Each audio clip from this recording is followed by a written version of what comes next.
नमस्कार, मैं नियाज खान और आप देख रहे हैं न्यूज एक्सप्रेस। लोकसभा चुनाव में एक अकेला सब पर भारी, अब की बार 400 पार के नारे की हवा निकल गई और अब राहुल राहुल जनता कर रही है। जनता मोदी की तानाशाही का करारा जवाब दे दिया। इसी का नतीजा है कि मोदी के कदम पीछे हुए हैं और अब राहुल गांधी को इज्जत देने लगे हैं। मोदी के तीसरी बार प्रधानमंत्री बनते ही देश में एक के बाद एक कई घटनाएं हुई।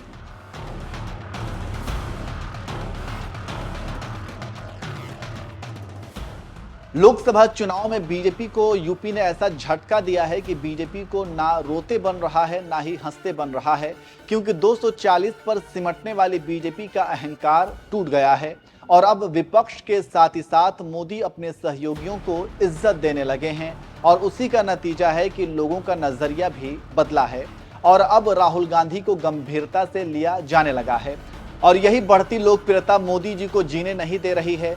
जानकारों का कहना है कि देश की जनता पिछले 10 सालों से महंगाई, बेरोजगारी का दंश झेल रही थी, जिसके बाद जब जनता को मौका मिला, मोदी को ऐसा सबक सिखाया कि मोदी बगले झांकने लगे और इस झटके से मोदी की लोकप्रियता खत्म होने के कगार पर आ गई है। एक समय था जब राहुल गांधी की छवि खराब करने के लिए बीजेपी करोड़ों रुपए खर्च कर दिए, लेकिन कोई लाभ नहीं मिला और अब देश की जनता ने मोदी को नकार दिया। मोदी के तीसरी बार प्रधानमंत्री बनते ही देश में एक के बाद एक कई घटनाएं हुई, लेकिन मोदी ने हमेशा की तरह इन सभी मुद्दों पर चुप्पी साध ली, जिसका नतीजा लगातार गिरती लोकप्रियता है। राजनीतिक विश्लेषकों की माने तो नरेंद्र मोदी अब राहुल गांधी से डरने भी लगे हैं। मोदी और बीजेपी के पास राहुल गांधी के किसी भी सवाल का जवाब नहीं है और उनके सवालों को लेकर अब कांग्रेस कार्यालयों पर हमला कराने लगी है, जिसको देखकर ऐसा प्रतीत होता है कि एक अकेला सब पर भारी कहने वाले मोदी के अकेले राहुल गांधी ने परेशान करके रख दिया है। 2024 चुनाव के बाद एक बड़ा वर्ग जो मोदी की कार्यशैली से दुखी था, वो अब राहुल गांधी के साथ है। नीतीश नायडू और बैसाखी से चल रही सरकार कितने दिन तक चलेगी, आप खुद ही समझ सकते हैं, क्योंकि देश की जनता पाकिस्तान पर कुछ देर के लिए ट्रस्ट कर सकती है, लेकिन नीतीश पर किसी को भरोसा नहीं, क्योंकि नीतीश कुमार देश की जनता का इतनी बार भरोसा तोड़ा है कि अब जनता भूल गई है कि कितनी बार तोड़ा है। अब वही मोदी की बैसाखी बने हैं। ऐसे में आप समझ सकते हैं कि मोदी का हश्र क्या होगा। 20 साल तक सड़क की खाक छानने के बाद राहुल गांधी संसद में विपक्ष के नेता बने हैं। 2004 में राहुल गांधी पहली बार अमेठी सीट से लोकसभा चुनाव पहुंचे थे, लेकिन 2024 में राहुल गांधी अपनी मां की सीट रायबरेली से सांसद चुने गए। 2014 तक 10 साल चली यूपीए की सत्ता के दौरान राहुल गांधी को सरकार में शामिल करने की बहुत कोशिश हुई, लेकिन राहुल ऑफर को ठुकराते रहे। इसके साथ ही साथ कई ऐसे प्रस्ताव को ठुकरा दिए जिससे कांग्रेस को शर्मिंदगी उठानी पड़ी, लेकिन इस बार CWC में राहुल गांधी विपक्ष का नेता बनाने का प्रस्ताव पास हुआ और आखिरकार वो मान गए। फिर राहुल गांधी 18वीं लोकसभा में विपक्ष के नेता बन गए और फिर हो गया कमाल और अपने ही पहले भाषण में बीजेपी, RSS और नरेंद्र मोदी को ऐसा धोया कि अभी तक वे लोग इस सदमे से बाहर नहीं निकल पाए हैं। इसके साथ ही साथ बड़ा परिवर्तन ये हुआ कि अब विरोधी भी राहुल गांधी में अच्छाई देखने लगे हैं। उसी का नतीजा है कि अब यूपी की जनता मोदी से ज्यादा वोट देकर PM बना रही है और नरेंद्र मोदी को दूसरे नंबर पर रख रही है। इससे आप समझ सकते हैं कि कैसे मोदी के दिन लद रहे हैं और राहुल के दिन शुरू हो रहे हैं। यहाँ राहुल गांधी के भाषण सुना रहे हैं, आप सुनिए और खुद तय कर लीजिए कि राहुल गांधी बदल गए हैं। जय संविधान। कॉपी है उसकी?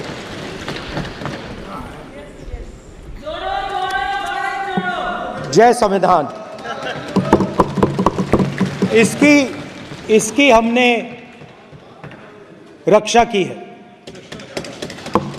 देश ने मिलकर संविधान की रक्षा की है और अच्छा लग रहा है अब कि हर 2-3 मिनट बीजेपी के लोग संविधान संविधान संविधान संविधान कह रहे हैं।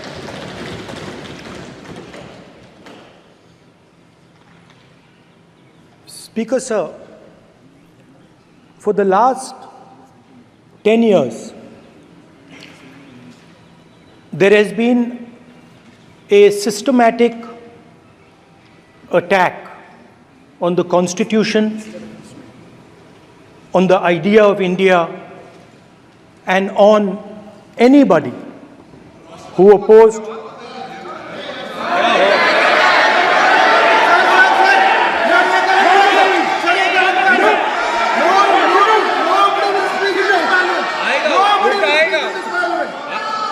आप पर उल्टा आएगा, कोई बात नहीं, कल उल्टा आएगा आप पर।